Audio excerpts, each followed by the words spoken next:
Aprovechemos la presencia de Liria Ortiz, esta psicóloga que es autora del libro que les mostrábamos al principio del programa, que vive en Suecia, pero que ahora tenemos el gusto de tenerla en nuestro país por algunos días presentando este trabajo que tiene que ver con el vínculo conflictivo que puede existir en la adultez, como bien decíamos al principio, entre madres e hijos, y cómo eso marca, ¿no?, profundamente la vida de las personas.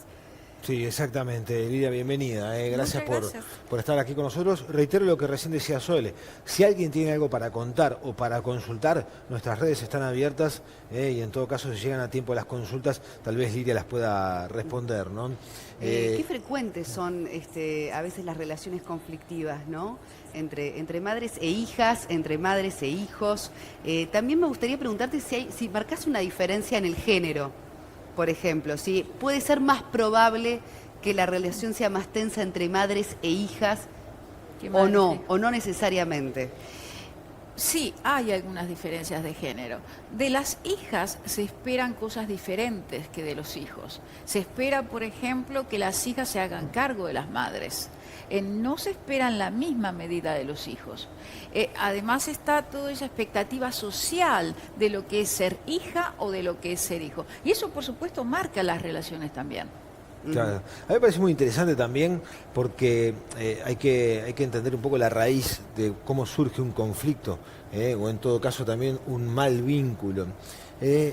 Hay como una imposición social de que el amor entre padres e hijos tiene que ser incondicional. Exacto. Y no siempre surge ese sentimiento espontáneo, pero quien no lo siente puede atravesar un periodo de culpa incluso, ¿no? Que lo marque para el resto de su vida.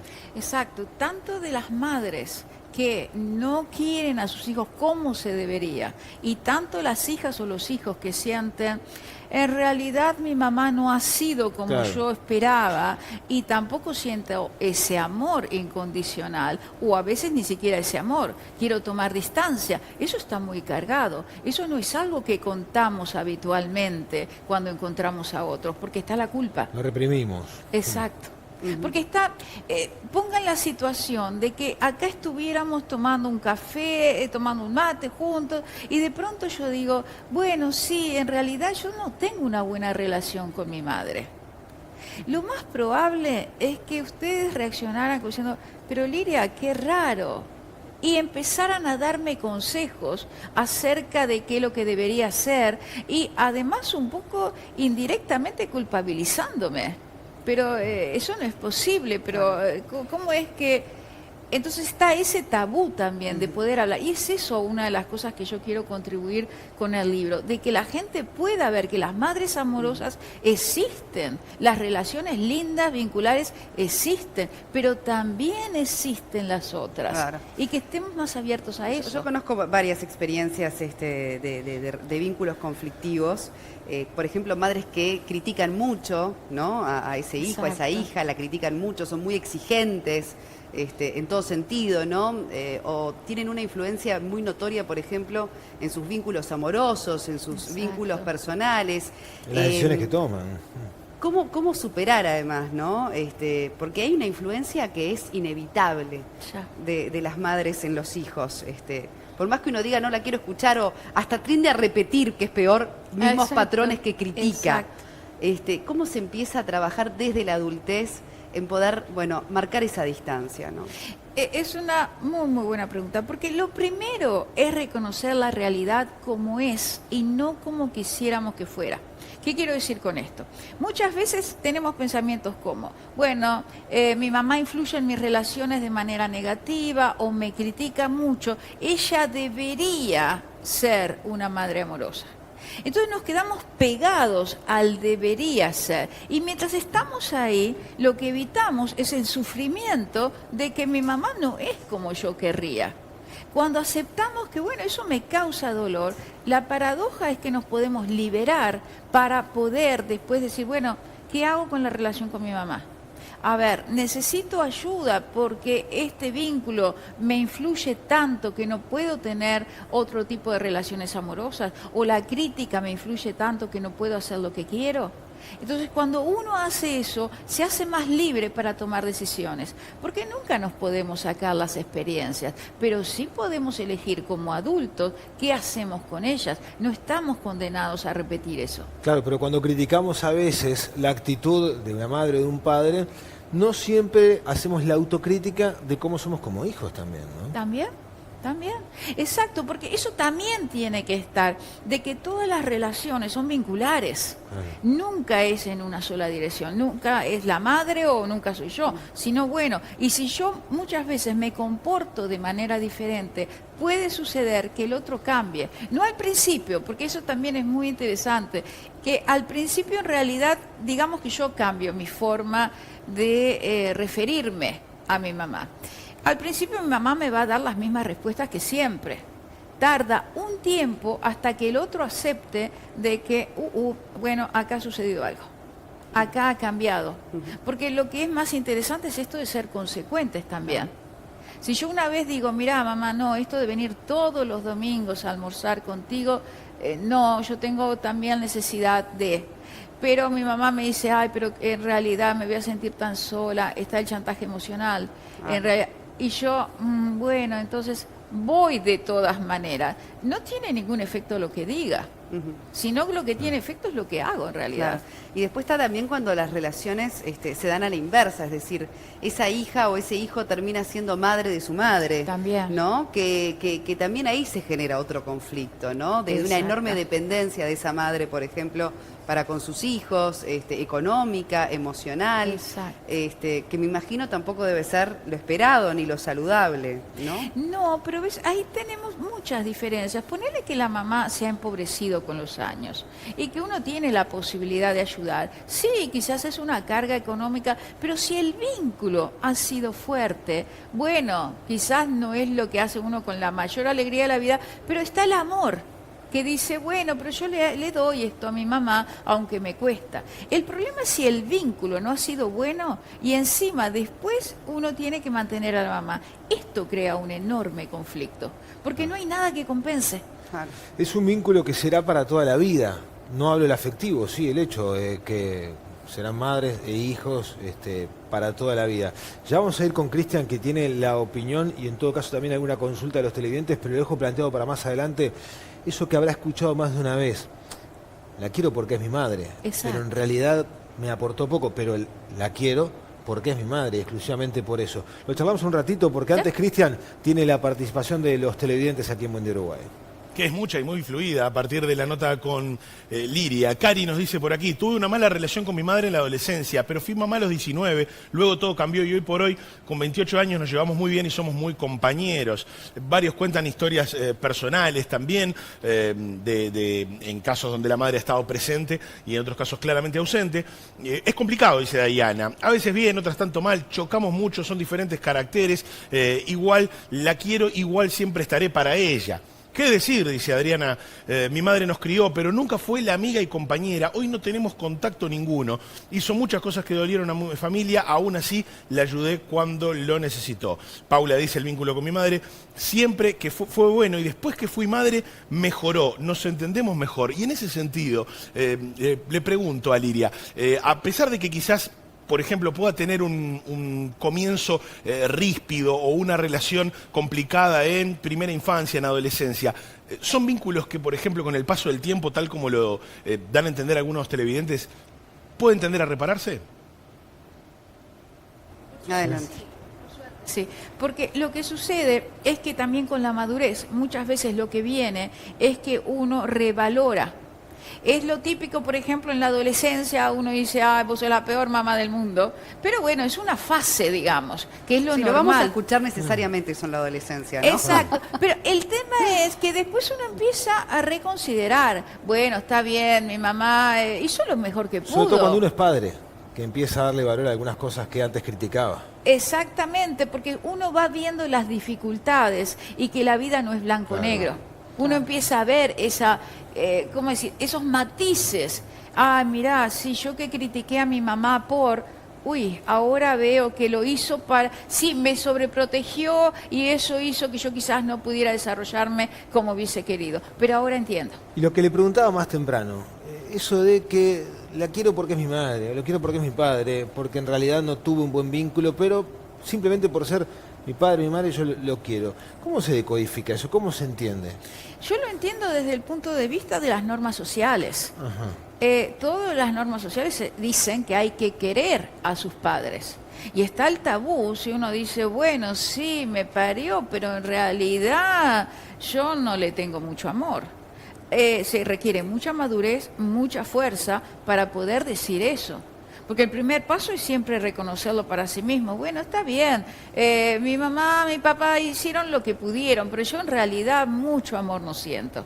Y ahí está eso de aceptar. Bueno, hay normas sociales que nos atraviesan todo el tiempo. Los individuos no somos solo individuos, estamos siempre atravesados por eso. Bueno, después es interesante porque, bueno, en el libro vale decir que ofreces herramientas, ¿no? Para poder, por lo pronto, revisar ese vínculo que tenemos y hacernos las preguntas adecuadas. Pero por otro lado hablas también o clasificás las madres, y hay un adjetivo muy fuerte que colocás en un tipo de madre, que por supuesto existe, que es la madre narcisista, ¿no? Exacto. Porque también después está en juego el tema de la competencia con las hijas, ¿no? Exacto. O las hijas que lo sienten como una competencia. ¿Qué pasa allí también en ese vínculo tan especial, no? Lo que sucede es que esas madres narcisistas, y quiero aclarar, ¿qué quiero decir con narcisista? Son madres que se ocupan mucho de ellas mismas, sin tener en cuenta a sus hijas o a sus hijos. Es, digamos, la definición más básica. Entonces, ¿qué pasa? No le pueden dar lugar o a las hijas o a los hijos. Y la competencia es una parte de eso, porque se están comparando todo el tiempo. Y no pueden aceptar que, por ejemplo, ese hijo, esa hija, haya tenido otras posibilidades, haya hecho otras cosas, haya podido salir adelante a pesar de dificultades. Y ahí, en lugar de, por ejemplo, decir, bueno, mira, qué lindo que pudiste hacer, está lo que decías antes, la crítica. Ah, pero claro, vos en realidad no te esforzaste tanto, has tenido suerte. En realidad, bueno, no, qué capacidad, escúchame, cualquiera aclararía eso.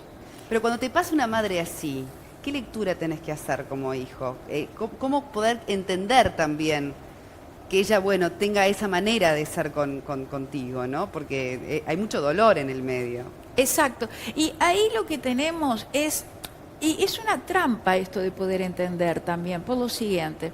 A veces podemos entender de dónde viene. A veces podemos entender que quizás nuestra madre ha tenido también una vida muy difícil. Pero otras veces nos quedamos pegados al querer entender. Y cuando nos quedamos pegados al querer entender, lo que no podemos hacer es usar esas herramientas como para poder decir, bueno, está bien, mi mamá ha tenido una historia muy difícil y por eso es como es.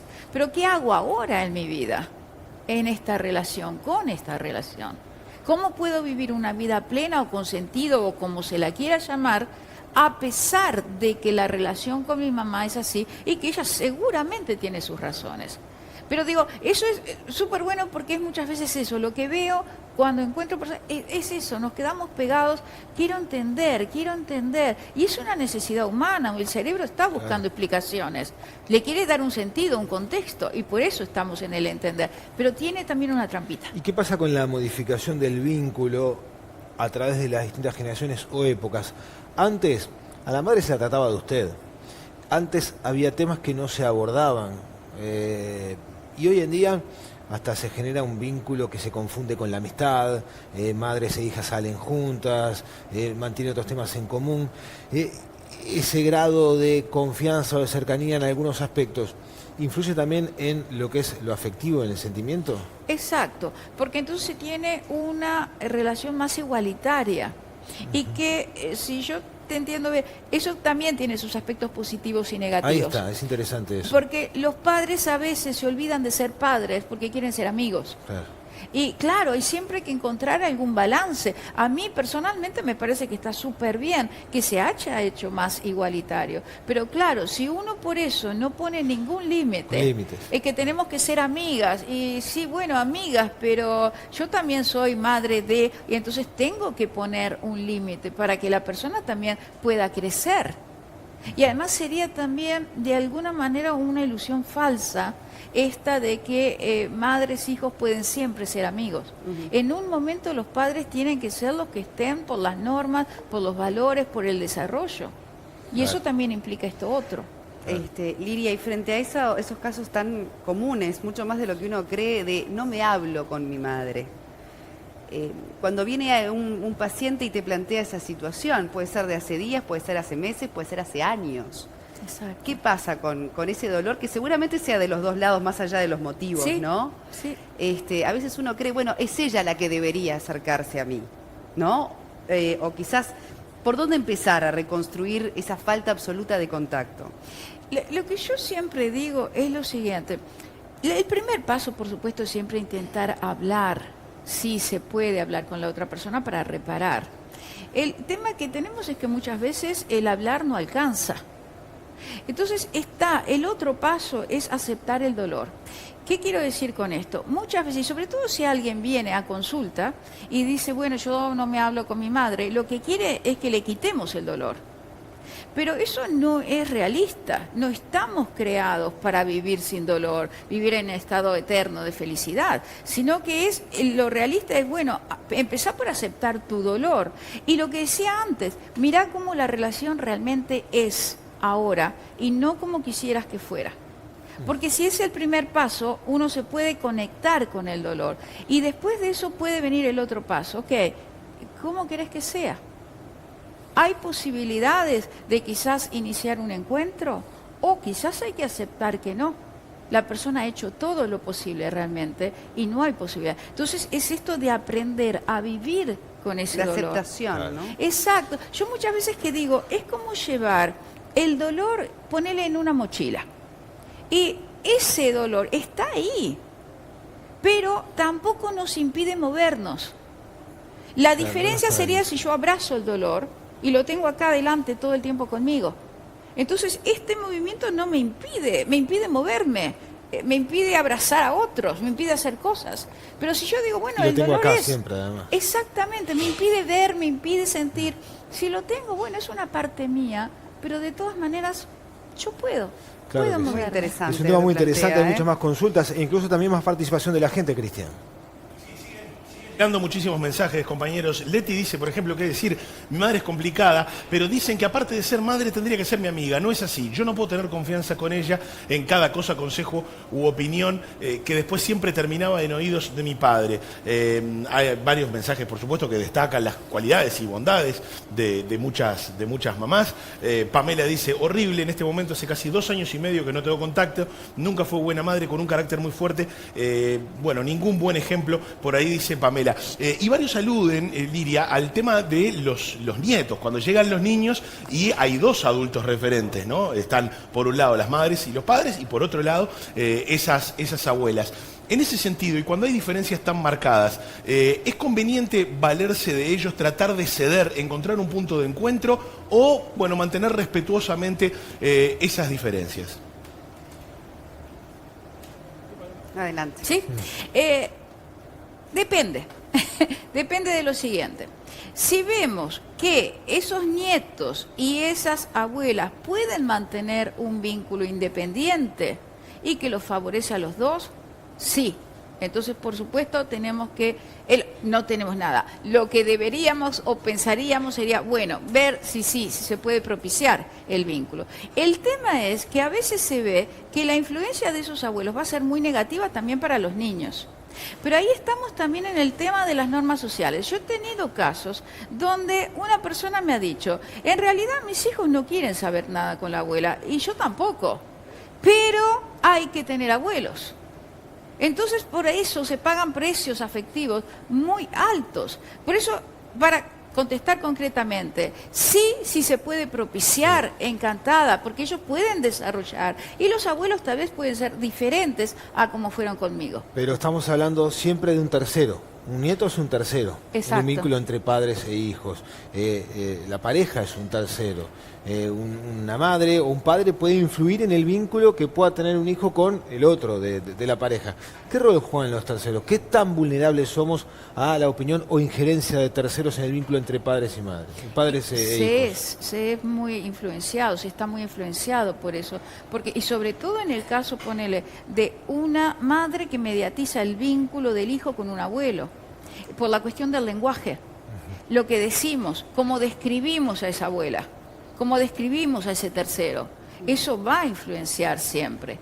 Lo interesante también es que muchas veces ese tercero a veces hace experiencias propias y descubre que no. Por ahí la hija o el hijo le ha dicho, uy, sí, pero mira, tené cuidado porque tu abuela...